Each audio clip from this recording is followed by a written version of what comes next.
नमस्कार दोस्तों, study power IAS के ऑनलाइन प्लेटफॉर्म पे आपका फिर से स्वागत है। जैसा कि हम महाजनपद काल को पढ़ रहे थे तो 6th सेंचुरी बीसी में ही भारत के विभिन्न क्षेत्रों में गणतंत्रात्मक व्यवस्था वाले कुछ राज्य अस्तित्व में थे। उसमें से महत्वपूर्ण 10 राज्य हैं जिससे हमारे क्वेश्चंस बनते हैं, उसे आज हम इस क्लास में पढ़ेंगे। तो इसकी सूचना हमें, इसकी चर्चा बुद्धकालीन जो पाली ग्रंथ है उसमें हमें मिलती है, जिसमें सबसे पहले है ये रामग्राम के कुलिये।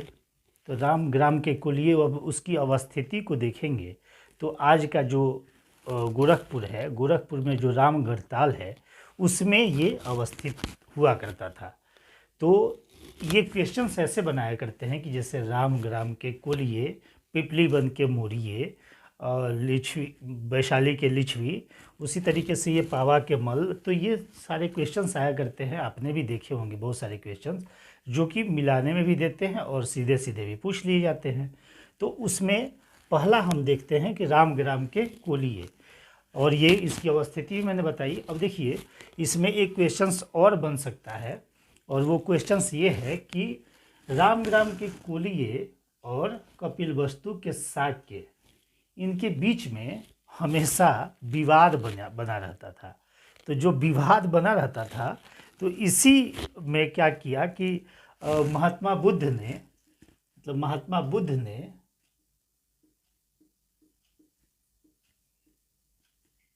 इस दोनों के बीच में मध्यस्थता की थी। ठीक है, तो ये बहुत महत्वपूर्ण क्वेश्चन हो जाता है। तो यही कुलिये और मतलब शाक्यों के बीच में महात्मा बुद्ध ने क्या किया था, तो मध्यस्थता की थी। ठीक है। अब दूसरा है अलकप के बोलिए, और इसकी राजधानी जो है वो बेठ द्वीप बेतिया, ये बिहार में है। मुख्यतः ये जो है शाहबाद, मुजफ्फरपुर, आरा वाले क्षेत्र में और बेतिया वाले क्षेत्र में ये इसकी अवस्थिति थी, और इनकी अपनी व्यवस्था थी। मतलब गणतंत्रात्मक व्यवस्था तो थी ही, हालांकि मतलब कुछ ऐसे भी गणतंत्र थे जिसमें अराजक स्थिति थी, इसीलिए इसको अराजक गणतंत्रात्मक व्यवस्था भी बोलते हैं। लेकिन अब आप देखेंगे तो सुव्यवस्थित ढंग से जो व्यवस्था बनाई गई थी वो आप लिच्छवी में देख सकते हैं। लिच्छवी में इनकी अपनी प्रशासनिक व्यवस्था थी जो कि बहुत ही अनोखी थी, बहुत ही अद्भुत थी। ये चीज़ें हम देखेंगे अभी। तो ये अलकप के बोलिए, इसकी राजधानी बेतिया थी, और बेतिया में बेठ द्वीप उस समय नाम आपको पाली साहित्यों में बेठ द्वीप नाम आपको मिलेगा। ठीक है। तीसरा था कपिलवस्तु के शाक्य। तो शाक्य, सबसे पहले तो ये समझे कि शाक्य जो कुल है, जिसको शाक्य मुनि भी कहते हैं, तो महात्मा बुद्ध का संबंध इसी गणतंत्र से रहा है। तो और ये जो है नेपाल तराई क्षेत्र में, जो आज पिपरावा सिद्धार्थनगर के रूप में जाना जाता है, तो ये यहाँ पे अवस्थिति इसकी है। अब इसमें एक खास चीज़ आप देखेंगे कि ये क्या है कि रक्त शुद्धता पर काफ़ी ये गर्व किया करते थे, और ये शादी जो है वो दूसरे जगह नहीं, अपने ही कुल में किया करते थे। मतलब ये जो कपिलवस्तु के शाक्य थे वो अपनी विवाह जो किया करते थे वो अपने ही कुल में, मतलब इसी शाक्यों में ही किया करते थे। ठीक है। और बुद्ध जो है इससे संबंधित रहे हैं, तो ये भी क्वेश्चंस बनता है। अब ये है केशपुत के कलाम।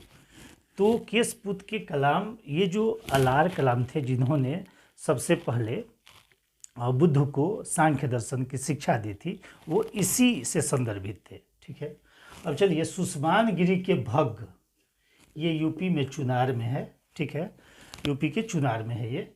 और कुशिनारा के मल, तो कुशिनारा के मल के बारे में जाने तो ये रामायण में इसकी चर्चा है। और रामायण का कौन सा, वो तो वाल्मीकि रामायण, वाल्मीकि जी ने जो रामायण लिखा उसमें जो है ये चर्चा है कि लक्ष्मण के पुत्र हुआ करते थे चंद्रकेतु मल। तो ये मानते हैं कि हम चंद्रकेतु मल के ही वंशज हैं। तो ये भी क्वेश्चन से एक बार बना था, इसकी भी चर्चा हमने यहाँ पे की है।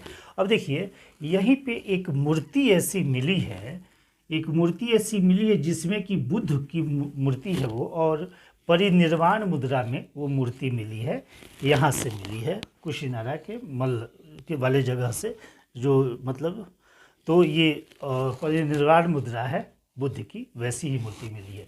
अब चलिए हम देखते हैं पावा के मल। तो इसमें एक मतलब अद्भुत व्यवस्था थी कि ये अपना संसद भवन बनाया इन्होंने, और संसद भवन का नाम जो है पाली साहित्यों में देखेंगे तो उतभटक नाम दिया गया है, उतभटक नाम है। और यहाँ के लोग जो है वो सैन्य प्रवृत्ति के लोग हैं, सैन्य प्रवृत्ति के लोग, ये भी क्वेश्चंस बनता है। तो पावा के मल जो हैं वो सैन्य प्रवृत्ति के हुआ करते थे। और जो उतभटक है इसका उद्घाटन जो है बुद्ध ने किया, महात्मा बुद्ध ने इसका उद्घाटन किया था। जब संसद भवन इन्होंने बनाया, मतलब एक तरह से संसद भवन की तरह था ये, क्योंकि आप देखेंगे यहाँ व्यवस्था है, अभी आगे आके ये चीज़ें देखने को मिलेंगी। तो संसद भवन में बैठकें हुआ करती थी और बैठकों में जो है उसी से निर्णय लिए जाते थे और वही निर्णय जो है वो लागू भी किए जाते थे। ये व्यवस्था सबसे अच्छी देखने को मिलेगी आपको लिच्छवी में। तो चलिए अब वैशाली की लिच्छवी की बात करते हैं। तो सबसे पहले तो ये जाने कि जितने भी गणतंत्रात्मक व्यवस्था वाले राज्य थे उस सब में जो है ये गणराज्य सबसे शक्तिशाली था। और इसमें आपने देखा कि 8 राज्यों का ये संघ हुआ करता है, 8 राज्यों का इसमें संघ हुआ करता है। तो इसी में आप देखेंगे कि एक इनकी अपनी प्रशासनिक व्यवस्था हुआ करती थी। तो प्रशासनिक व्यवस्था में ये राजा भी थे, इसमें उपराजा का भी कंसेप्ट था, इसमें भंडागारी का भी कंसेप्ट था, इसमें सेनापति हुआ करते थे, इसके कोषाध्यक्ष हुआ करते थे। इन्होंने अपनी एक अलग व्यवस्था बना रखी थी, प्रशासनिक व्यवस्था, जिससे सुचारू रूप से इनके मतलब प्रशासनिक व्यवस्थाएं चल रही थी। ठीक है, तो इसी में हम देखेंगे तो ये ब्राह्मणों को इसमें जो है पुरोहित की संकल्पना नहीं रखी गई।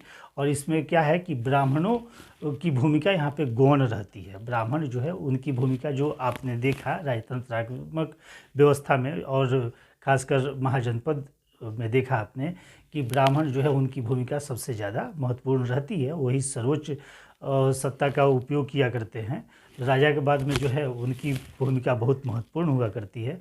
यहाँ पे ये मतलब यहाँ वैशाली के लिच्छवियों ने इसको महत्व नहीं दिया और इनकी अपनी व्यवस्था थी। आप देखेंगे तो इसमें राजाओं की जो चर्चा मिलेगी, जो सदस्य हुआ करते थे वो एक तरह से राजा ही हुआ करते थे।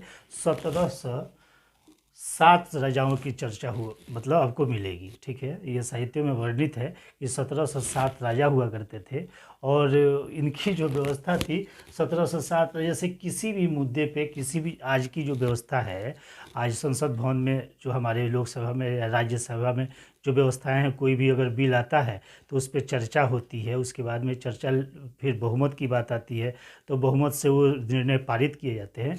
तो वो सारी व्यवस्थाएं जो हैं वो यहाँ पे हमें देखने को मिलती है। इसी में जो है सारे जो मतलब ये 1707 जो सदस्य थे, ये मतलब सबको बुलाया जाता था और सभी जो है उपस्थित हुआ करते थे। और इसकी एक व्यवस्था आप देखेंगे कि सभा भवन या संथागार इसको बोलते थे, सभा भवन में इनकी बैठकें हुआ करती थी। ठीक है, और इसी में आप देखिएगा तो कार्यवाही शुरू करने के लिए गणपूरक अधिकारी रखे जाते थे। ठीक है, गणपूरक अधिकारी ये रहा करते थे कार्यवाही शुरू करने के लिए। और उसके बाद में मतों की गणना भी होती थी, जिससे मत डलते थे किसी भी मुद्दे पे। और शालाग्राहिक जो है, शालाग्राहक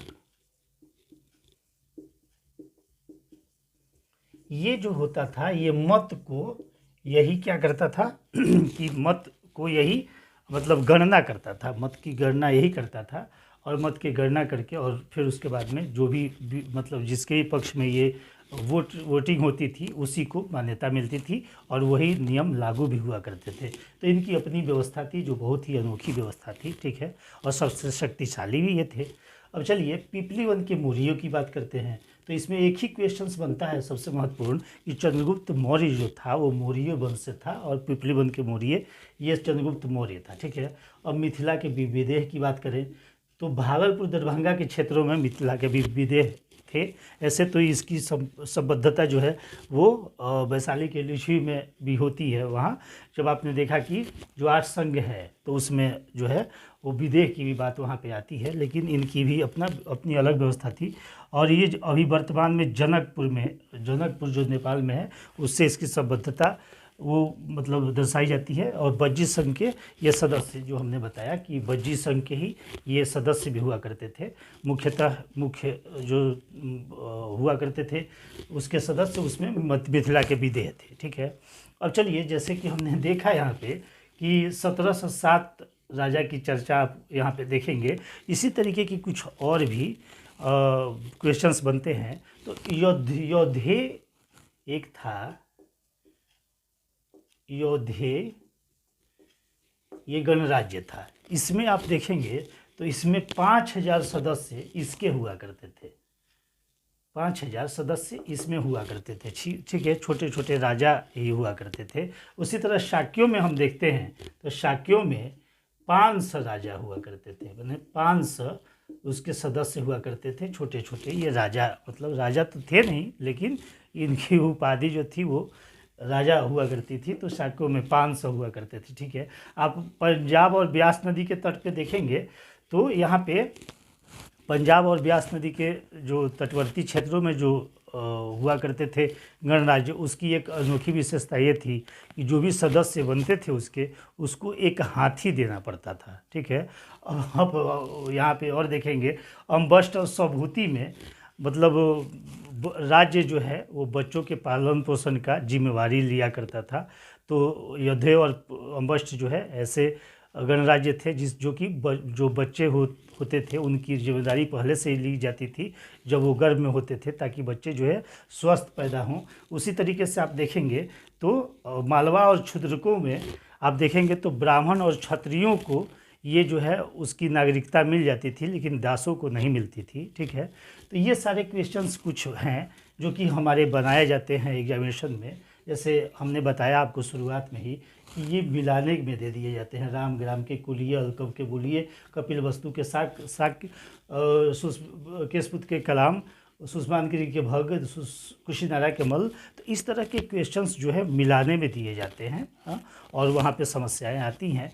तो इसको जो है हमने इस क्लास में शामिल किया है ताकि आपके कोई भी क्वेश्चंस मिस ना हो पाएँ। ठीक है, और मेरा ये ध्येय भी है कि आप जब हिस्ट्री पढ़ रहे हो आपको कहीं दूसरे जगह पढ़ने की आवश्यकता नहीं पड़े। इस क्लास की हिस्ट्री को करने के बाद में फिर आपको न किसी बुक्स को पढ़ने की आवश्यकता पड़ेगी और न किसी दूसरे क्लास को करने की आवश्यकता पड़ेगी।